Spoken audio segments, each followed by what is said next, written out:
The other set of figures we had this week were trade deficits.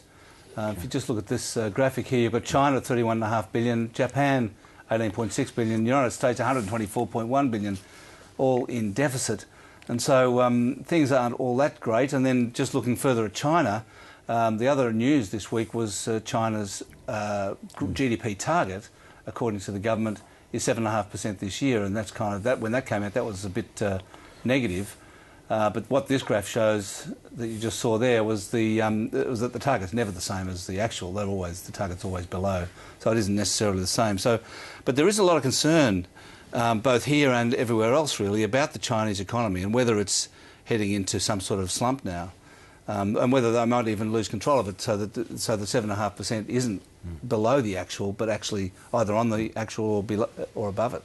Well, I mean, my view is that there's still hundreds of millions of Chinese that are on farmland and they need to move across to the city. And it's going to take the next 10, 20, 30 years to do that. Yeah.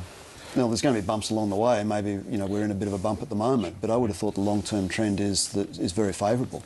Sure. And coming back to that graph, I mean, this is the first Chinese trade deficit since 1980 something or other, 84. Yeah. I mean, that's what you need. If the world's out of balance, you actually need the Chinese to start going into a deficit so the rest of us can export stuff to them. Sure.